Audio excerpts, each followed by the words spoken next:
In this video, we're going to build our rock ground material. This is going to be the main material that we use in our game engine. And so here at the top, I have our rock ground graph here, and I'm already inside of this graph. And we're just going to start this from scratch. So let's just take all the nodes that I have thus far. I'm just going to delete these guys. And let's take a look at the outputs that I have. So as you may recall, in one of the early videos, we created this rock ground, and we just utilized the metal rough template. And I've gone ahead and added two new outputs here. So I have an ambient occlusion and a height. So now that we have our graph, let's just get to work. And we're going to start by utilizing our rocks under our utilities. So I'm just going to left click, drag and drop an instance of our rock here into our graph. Now here we have our height, normal, and curvature outputs for this node. And I have a couple extra settings. So here you'll notice that underneath this node here in the parameters, I now have these new shape 01 and shape 02. All I did here was just expose these values here within the rocks. So let me just show you that real quickly. So we'll come into rock shape. Actually, it's just rocks. So let's go into the correct graph.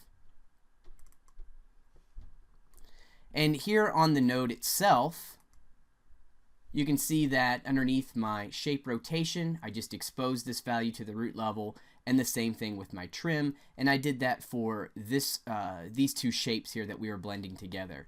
Now for the section where we're creating the actual cliff surface, I didn't expose any of those parameters. So the parameters that you see exposed are only for the ground. So let's jump back to rock ground, and let's start to create this material.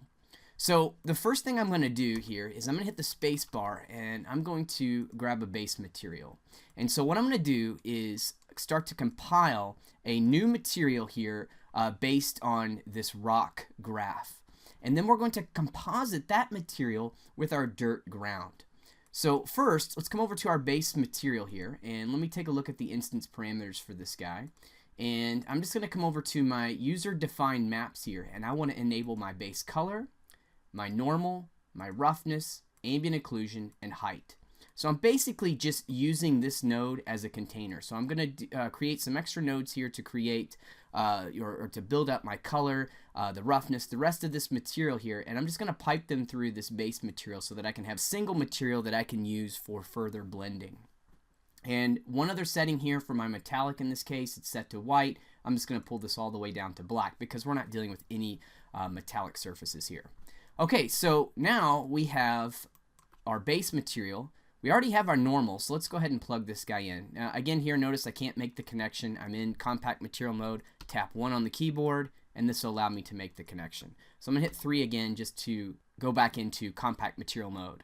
And so here we have our normal. We need to start working on our base color. And I'm going to do that here in this area.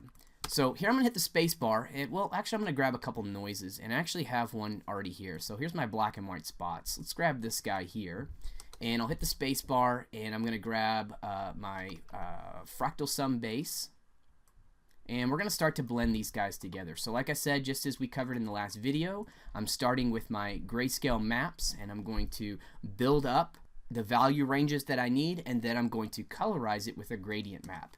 So here I'm going to grab a blend node, and I'm going to start to blend these guys together. So here we'll start in with the blend, and here let's just set this here to a max lighten. And so here's what we have thus far. And let me just kind of mess around here with the fractal sum base just to see what kind of values we can get. So here I'm just going to maybe drop the roughness down slightly. Let's look at increasing.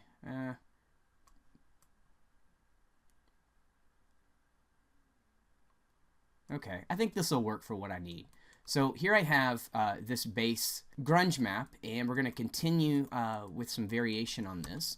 So next, I'm going to grab a moisture noise, and I'm going to grab my slope blur grayscale. So let's connect these up. I'm going to take my grunge map here and put that into the grayscale, and for the slope, I'm going to use the moisture noise.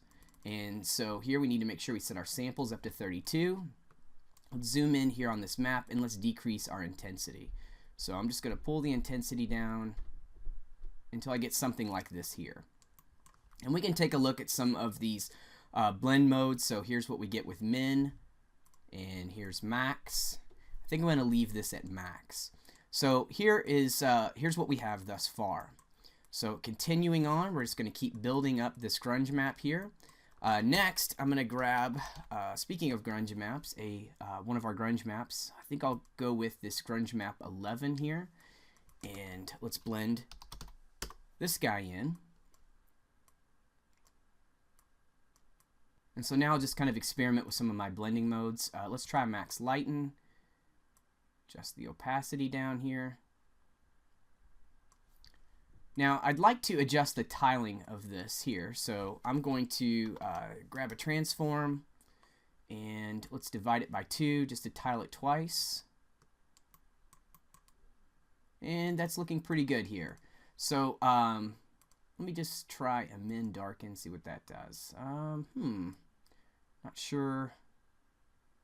I think I'm going to go with the max lighten. Adjust our opacity here. Okay, so this is kind of gives me the overall grunge map network here that I want to work with. And now I can start to colorize this. So here I'll hit the space bar. Let's go and grab our gradient map. And just as I showed in the previous video, we can input this grayscale value in. We can grab our gradient editor, and we can start to plot a few keys here to create some color. And you know, this could take a bit, you know, a lot of tweaking, a lot of, you know, working on these keys here to get, you know, a real nice range of color tonality to this. So what I'm going to do, I got a trick that I use for this. I'm going to right click on my package and I'm going to link a bitmap. And here on my desktop I have this bitmap, and I just did a quick search online just for a rock texture here. And so let's just double click and take a look at what this is here. So this has got a lot of nice intricate coloring here. And I'd like to use this as a sample. So let me just drag and drop this guy, or actually I can just leave it where it is. I don't need it here in the actual graph.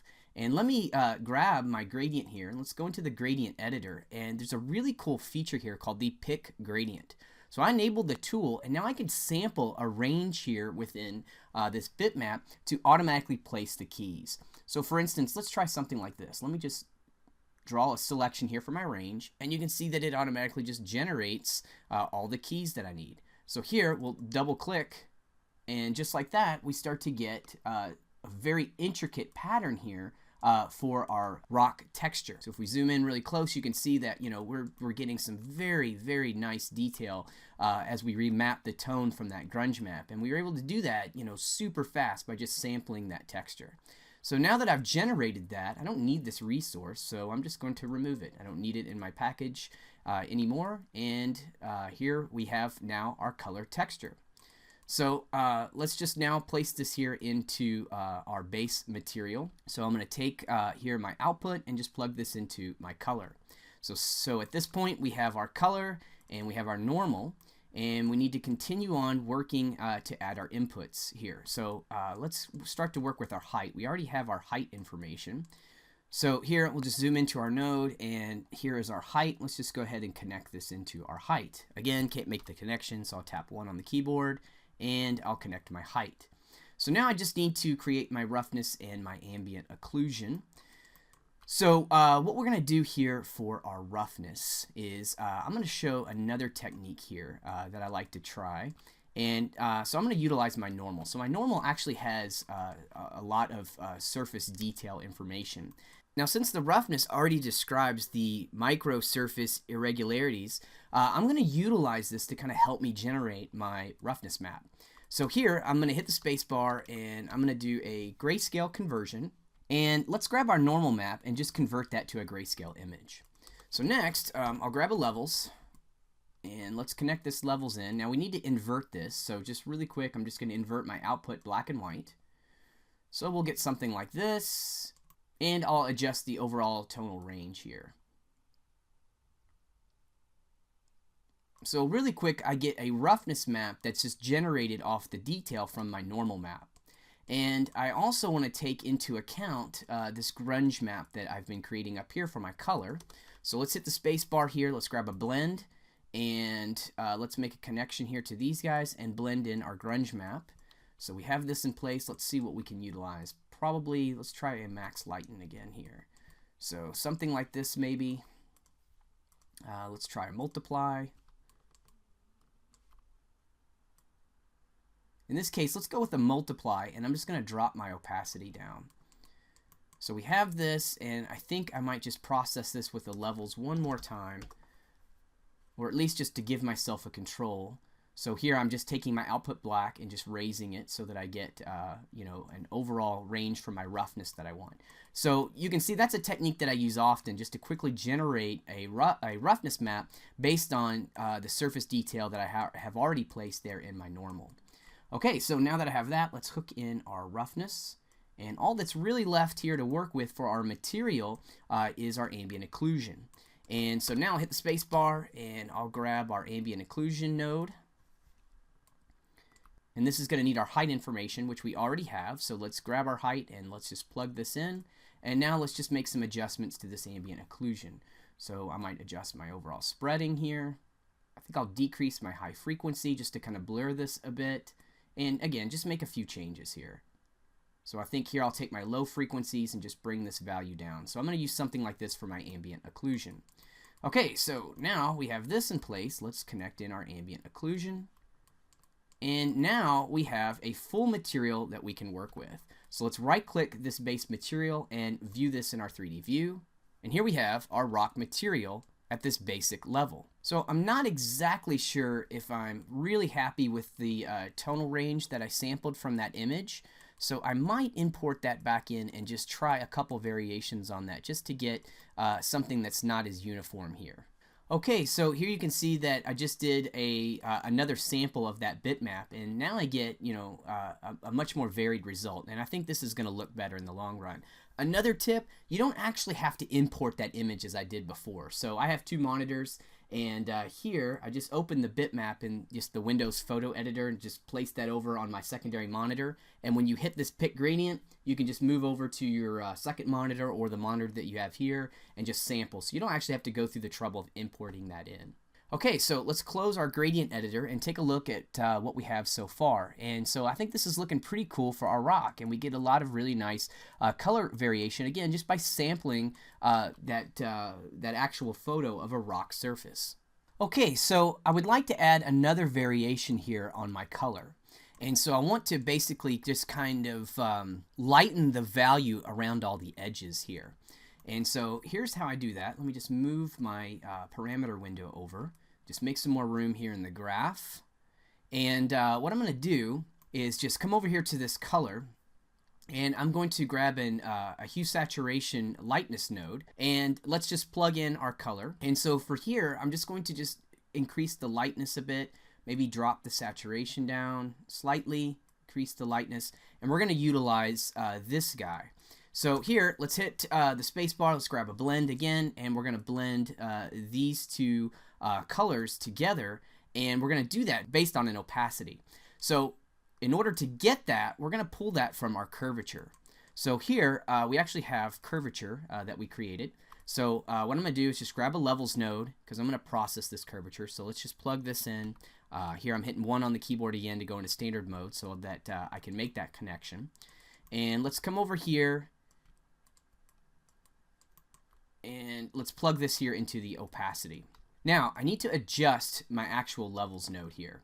So let me just view that here in my 2D view, and let me just start to just make some adjustment here to the tonal range of this so that I can basically just concentrate more on the edges here.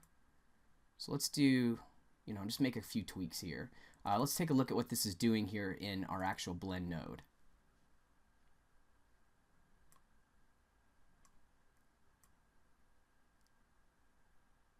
So here you can see that we're starting to get some light areas, but it's too flat. I'm trying to just really focus more on the edges. So here I'm just making a gamma adjustment. Pull this in. So here, let's do something like this for now. Let's see what it looks like on the 3D model. So now we'll take the output of this color and plug that into our base color. And so here you can see that we get this effect here of the edges around the rocks just having, you know, that lightened value from our color. So again, I might go back here to my histogram and just start to, again, mess with this. You can see, this is kind of the wrong way to go. So let me just start to focus this more on just the edges. Okay, so yeah, this is close to what I'm looking for here. So now you see that we get again that lightness around the edges here. Now I can drop back here over to my rocks node, and I still have the ability to go in and now change a lot of my values. So for instance, like I said, I expose these values here for the shapes. So for instance, if I come over here to shape 2 and I start to, adjust the rotation, it's going to adjust the rotation of that rock shape, and, I just get a different pattern. And so what I'm going to do now is just kind of run through and just, mess with these settings here, just to get the type of effect that I'm looking for, or something that's going to give me kind of the rock shape that I think will be pretty cool. So here, just by changing the rotation and that trim position, you can see that I'm starting to get, a different effect altogether. Let's just decrease that trim contrast here. I could also adjust my trim rotation.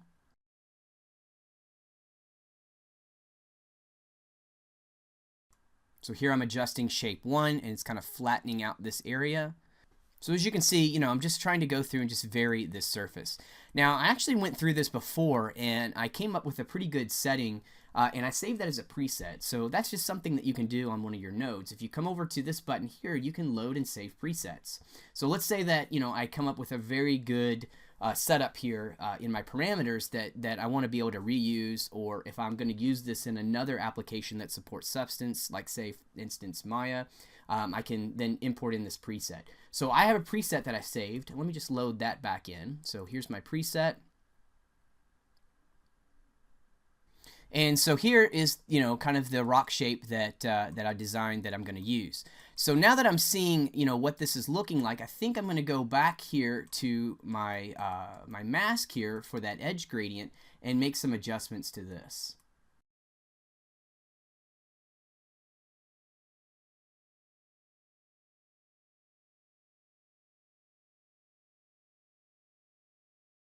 Okay, so at that point, I think that we have our rocks material composited and ready to go. So all of these nodes here are going to represent our rock material. So we'll hit 3 on the keyboard here to go into compact material mode, and we have the single output, which is going to contain our rough, normal, base color, ambient occlusion, and height. So now what we'd like to do is start to composite in our dirt ground material. So here in my utilities, let's grab dirt ground and drag and drop and place this guy here into the graph. And now, like I said, we're going to composite these two materials together. So to do that, I'm going to hit the space bar, and I'm going to start to type in material, and I'm going to utilize a material blend. Now, a material blend node will let me blend two materials together based on a mask. So before I can use this node, I first need to come in and set up my channels. So my diffuse, we'll turn that off. We're not using specular, we're not using glossiness, we're not using metallic. And let's enable ambient occlusion, and our height is enabled. So now that we have all of our channels enabled, let's hook in our materials. So here we're hooking our two materials together. We'll double click, and we're going to view this material out here to our actual outputs. But first, we need to create a mask. And what I'm going to do is just drop over here to my height, and I'm going to utilize this height as a mask. So here, just grab a levels node, and let me grab that height, and let's plug that here into the levels. So here, hit 1 on the keyboard to go into standard mode. Let's make that connection. And so, like I said, we're going to utilize this levels here as a mask. And let's just bring this node here so that we can hook it in, and let's just make some adjustments here to our grayscale ranges.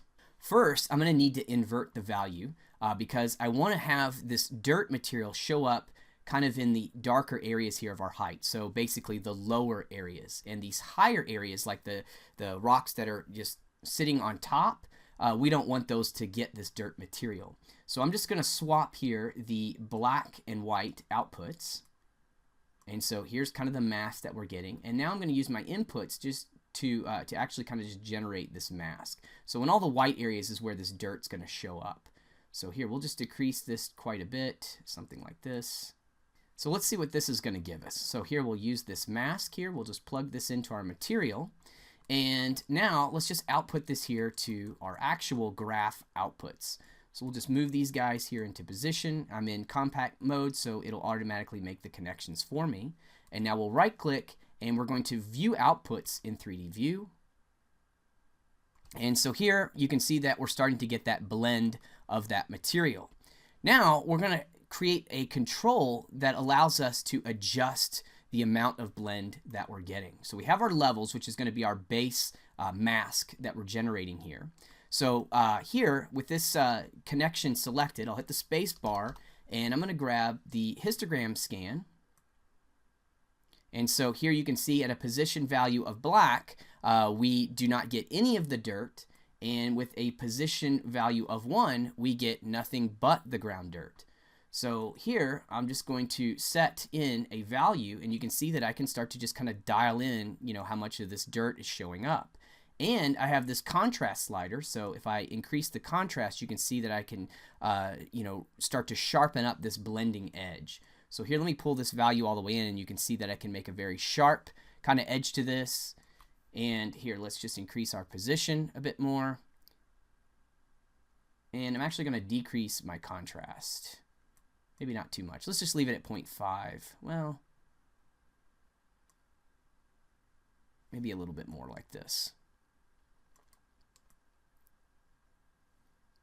So now I'm getting a blend between these two materials. Maybe I'll go back to my levels control and just adjust my overall base mask.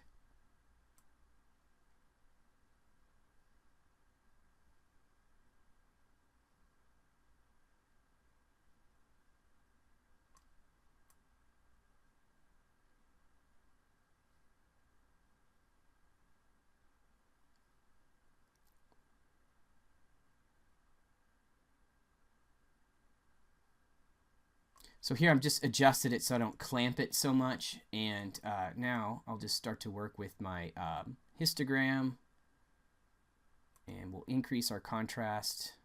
Okay, so here we're starting to get, a really nice blend between these materials. So now we'll just close this video, and in part 2 we're going to finish this up by adding some water puddles as well as an overall dirt ground effect.